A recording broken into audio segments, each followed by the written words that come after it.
할렐루야. 우리 사람은 일생 동안 3번의 만남을 갖게 된다고 합니다.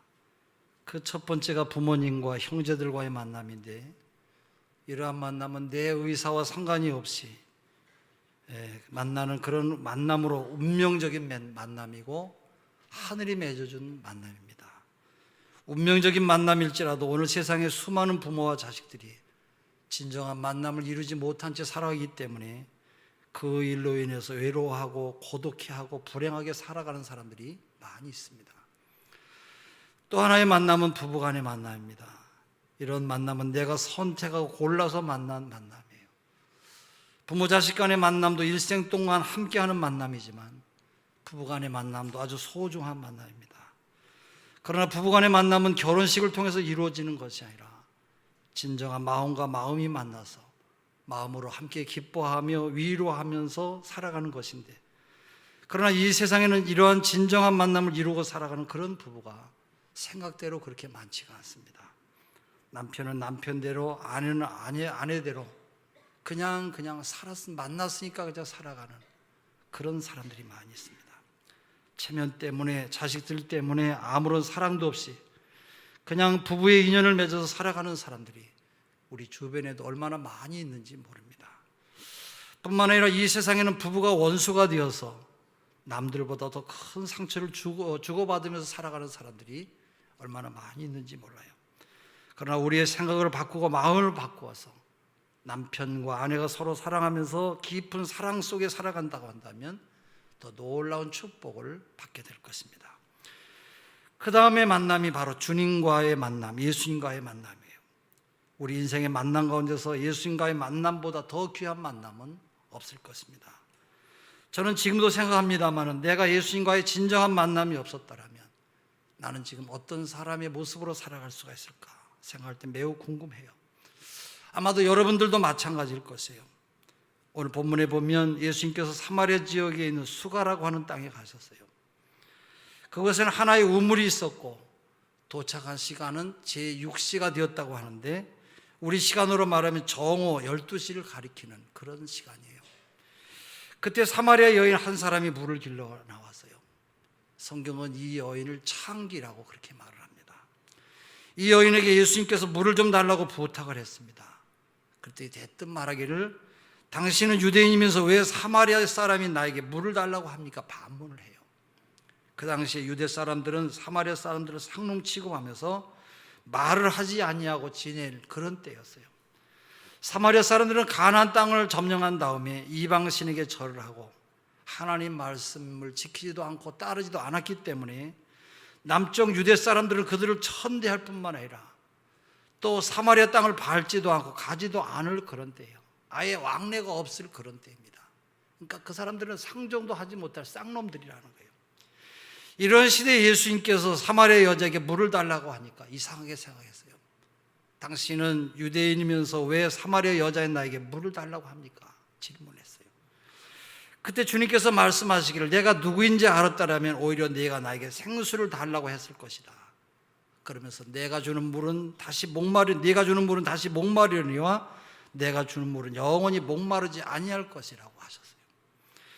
그러자 이 여인은 즉시로 예수님께 그러면 그 생수를 좀 내게도 달라고 부탁을 합니다. 그때 예수님께서 네 남편을 데리고 오라 그랬어요. 이 여자는 남편이 없어요. 여인은 내 남편이 없습니다 대답을 하니까 주님께서 뭐라고 합니까? 내 말이 옳도다.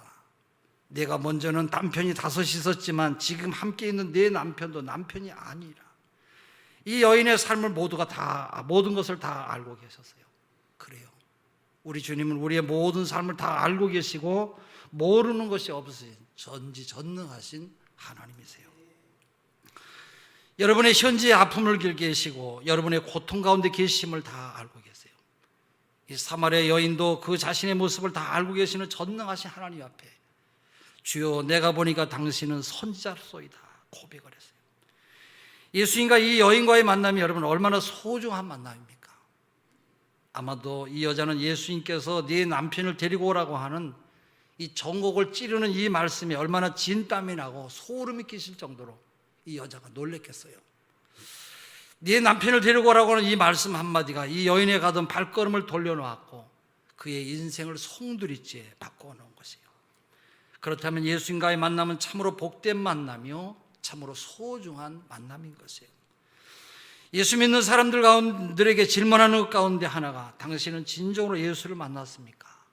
이런 질문. 당신은 정말로 구원받았습니까? 라고 하는 그런 질문이에요. 여러분은 정말 구원받으셨습니까? 예, 감사합니다. 여러분은 정말로 지금 죽어도 내가 천국에 주님 계신 곳에 가실 확신이 있으십니까? 감사합니다. 나는 천국 갈 자신이 있습니다. 주님과 함께 영원히 함께 살아갈 수 있는 그런 영생의 길을 알고 있습니다. 난 그렇게 살 것을 분명히 믿습니다. 고백하는 그런 믿음의 사람들이 되시길 바랍니다. 이 사마리아 여인은 창기로 그 당시 사회에서는 부정한 여인으로 취급받던 사람이에요. 그 당시 여인네들은 아침 일찍 우물가에서 물을 길었어요. 그 전에 우리 시골에서도 보면 날이 밝으면 아줌마들이 모두 물동이를 이고 우물가에서 물을 담아가지고 머리에 이고 집으로 가요. 또 지난밤에 동네에서 무슨 일이 있었으면 그걸 화제로 삼아서 이야기를 나누고 각자가 집으로 물을 길어 가지고 가는데 이스라엘 민족도 우리 민족하고 풍습이 문화가 비슷한 것이 많이 있어요. 그래서 이들도 아침에 모여서 지난밤에 동네에서 있었던 이야기를 나누면서 물을 길어서 각자 집으로 돌아갑니다. 그러나 이 여인은 대낮에 물을 길러 갔어요. 밤늦도록 쾌락을 즐기고 아침 늦게까지 잠을 자다가 한낮이 돼서야 일어나서 물을 길러 나왔는지 아니면 아침 일찍 나오면 동네 사람들이 수군거리고 속닥거리는 소리가 듣기 싫어서 이렇게 한낮에 뜨거운 정오 시간에 나왔는지는 모르겠습니다만 어쨌든 이 사람은 정오 시간에 물을 길어 나왔어요. 이러한 여인에게 예수님께서 네 남편을 데리고 오라고 했으니 여러분 얼마나 놀랐겠어요. 이 여인은 예수를 만나면서부터 새롭게 되었고 새로운 인생을 살게 된 것이에요. 그렇기 때문에 예수님과의 만남은 가장 큰 축복의 만남인 것입니다. 그 전에 우리 교회 간증하러 오신 분 가운데 최승한 집사님이라고 하는 분이 계세요.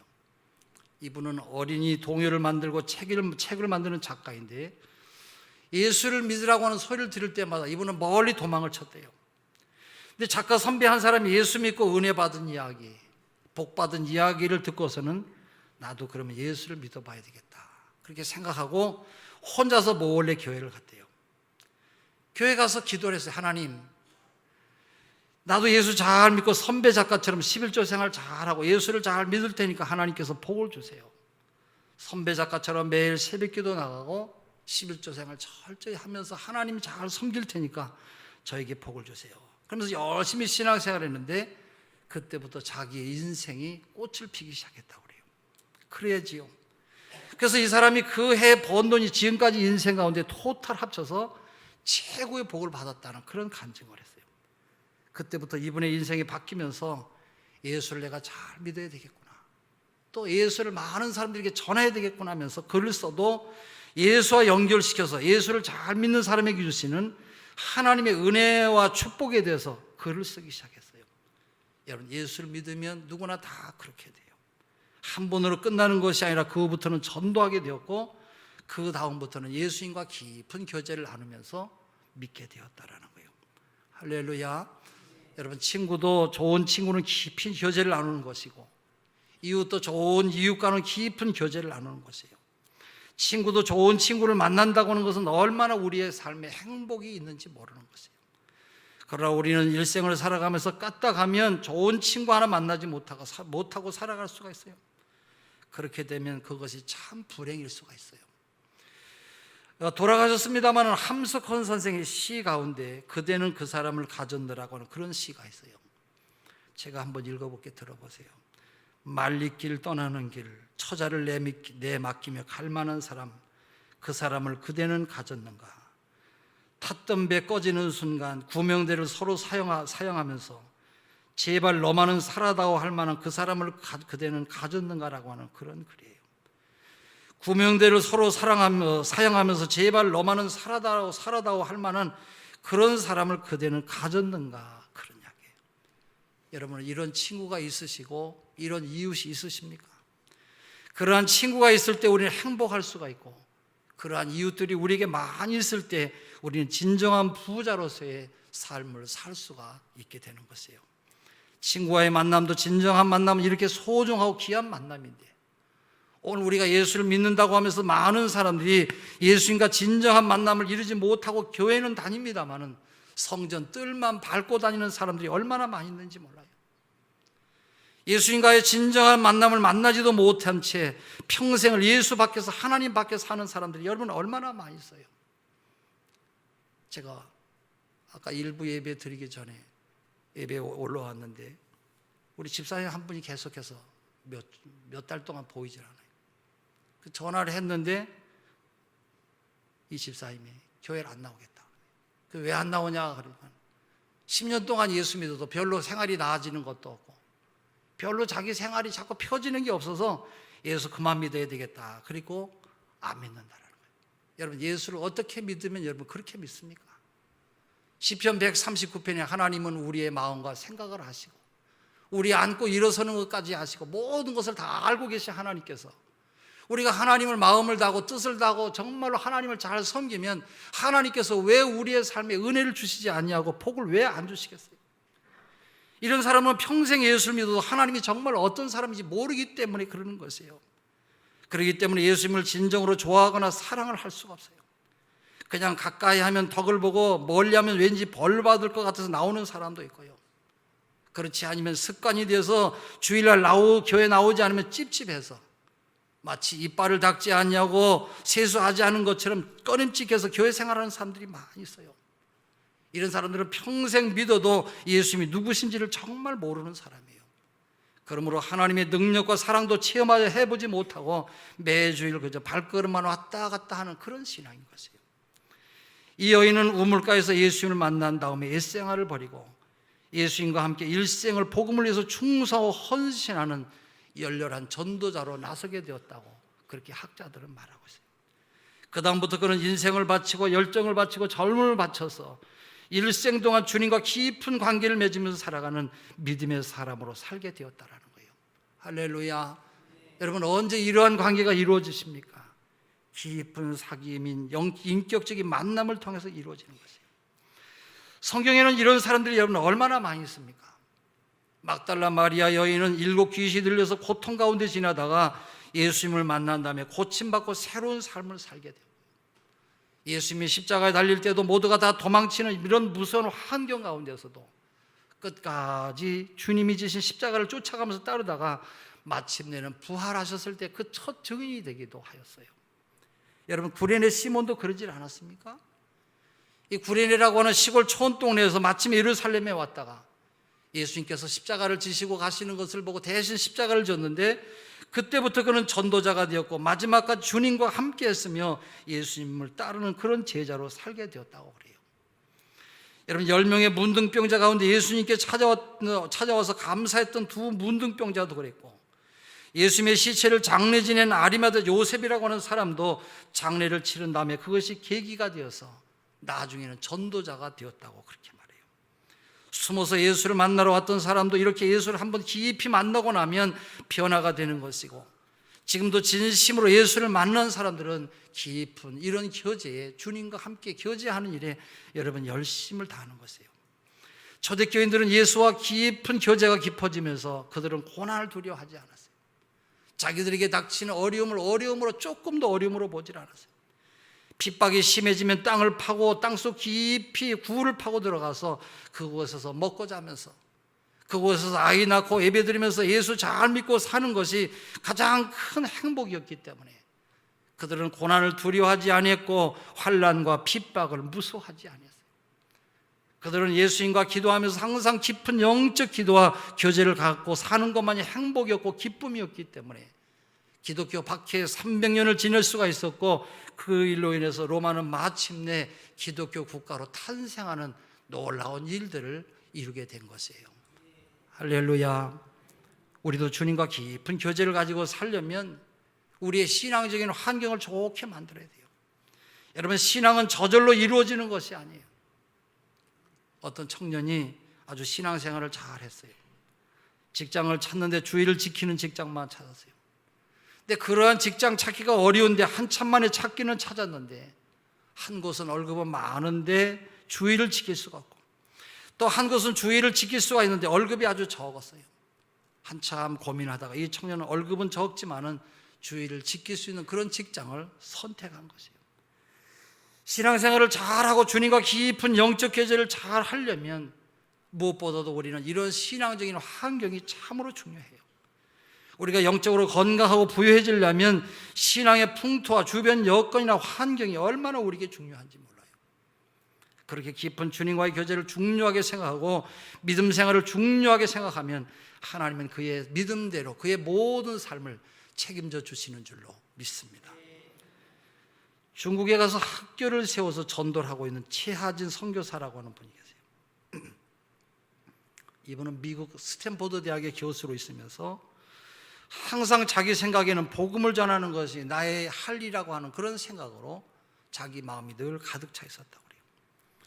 여러분, 스탠포드 대학이면 미국 대학 가운데 서울대학교 같은 그런 아주 명문 중의 명문 대학이에요. 성경을 읽다 보니까 아브라함도 죽었고 그의 아버지 데라도 죽었고, 죽었다고 하는 말이 많이 나오더라고요. 나도 죽을 것인데 내가 이 썩어질 세상을 위해서만 사는 게 뭐가 그렇게 중요하냐. 기도하는 중에 내가 중국으로 가서 그곳의 학생들에게 복음을 전해야 되겠다 생각했어요. 그래서 전문인 사역자 비자를 받게 되었어요.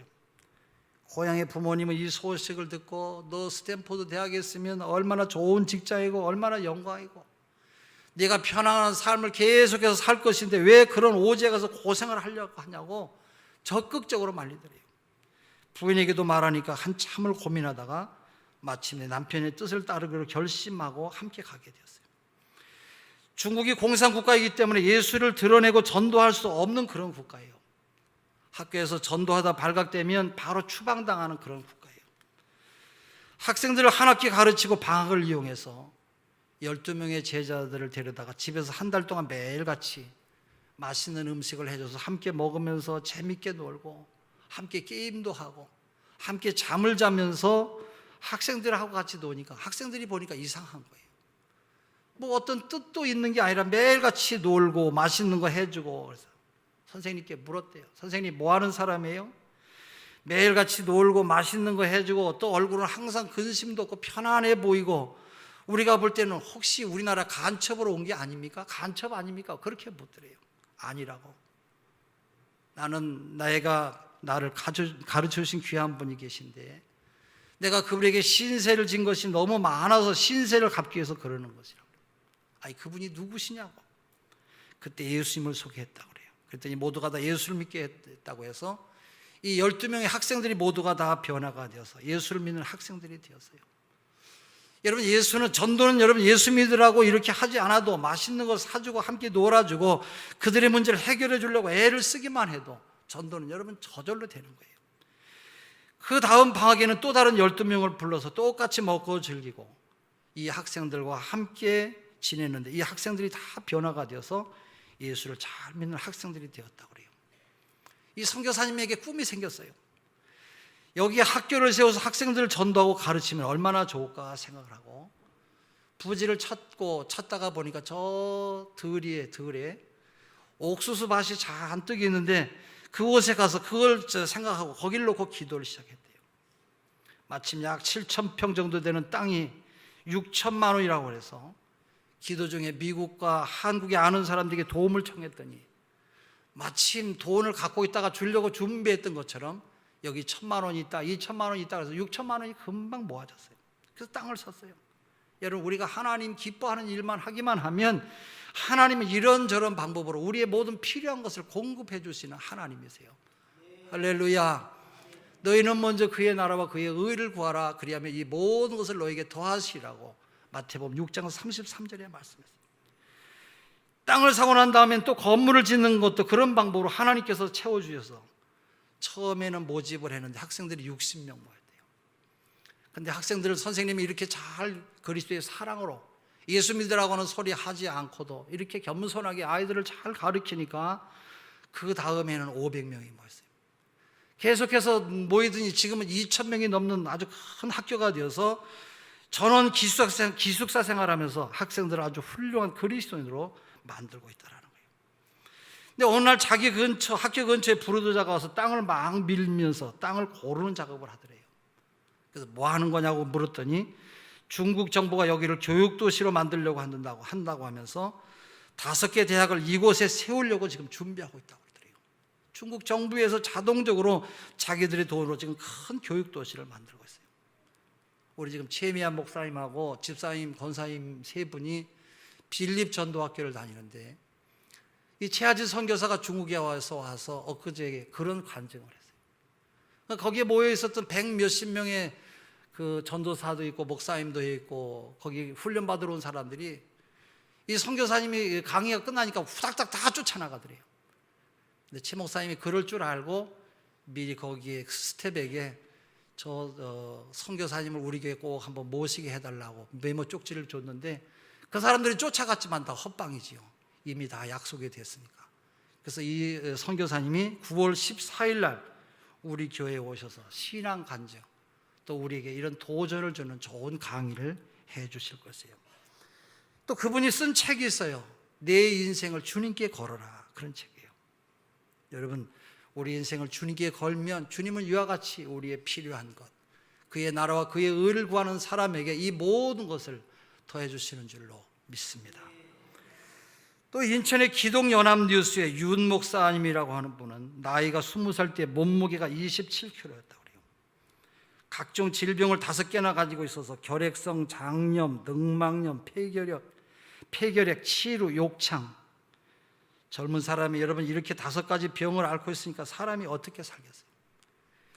이 치루병은 여러분 더 심해지면 치질보다 더 무서워서 항문 옆에 엉덩이 같은 데 구멍이 나요. 그러면 거기에 이게 잘 치료가 되지 않으면 그런 구멍으로 대변이 나오기도 하고 또 물이 쏟아지기도 하는 아주 무서운 병이에요.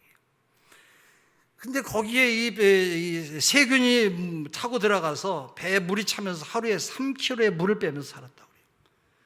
어려서부터 너무 힘이 들어가지고 매일 하나님 앞에 기도할 때 하나님 나 좀 데려가 주세요. 하나님 나 죽고 싶습니다. 이렇게 힘든 세상을 살고 있는데 하나님 나 좀 데려가 달라고 기도를 했대요.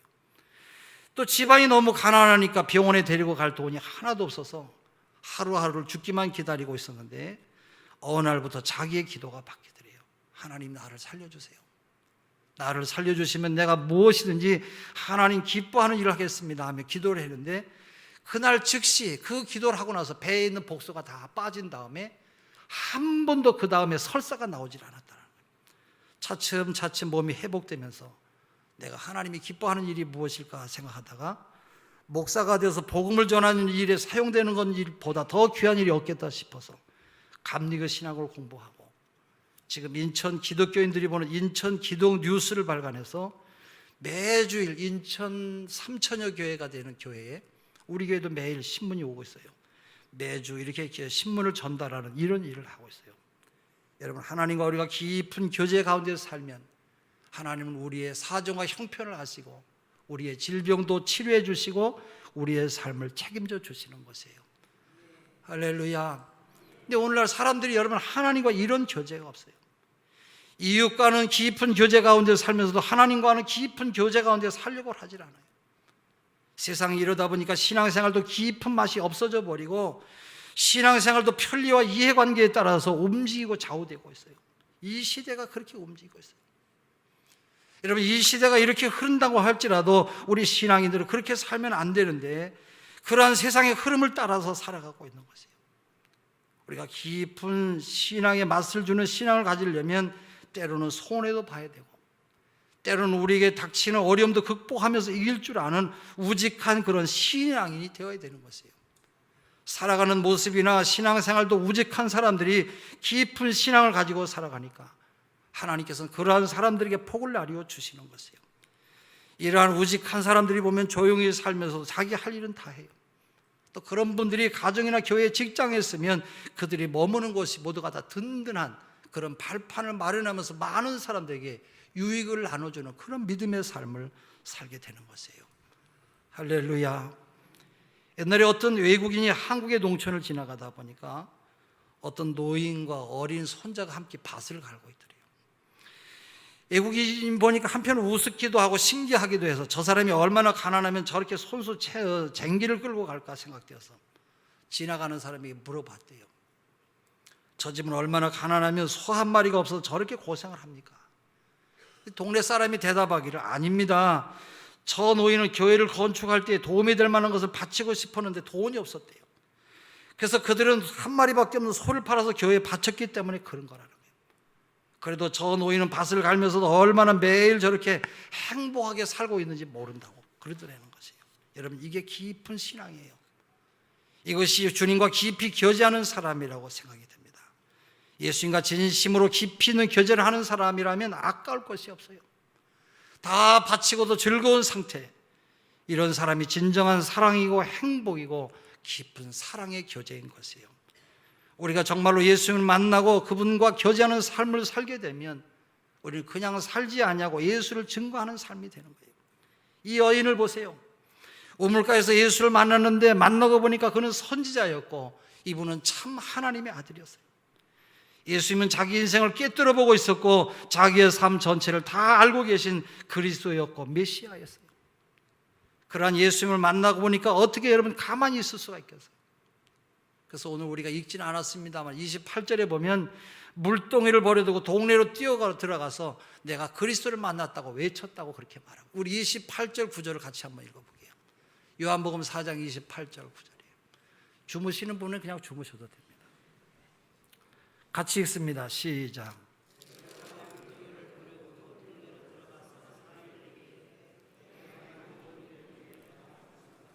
이는 그리스도가 아니냐.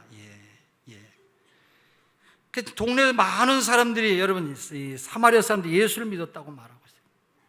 그 39절의 말씀을 한번 같이 또 읽습니다. 39절입니다. 시작. 여자의 말이 내가 한 모든 것을 그가 내가 말하였다 증언하므로 그 동네 중에 많은 사마리아인이 예수를 믿었더라. 예수. 여러분, 예수를 만나고 어떻게 가만히 있을 수가 있겠어요? 가만히 있을 수가 없어서 이 여자는 나가서 외친 것이에요.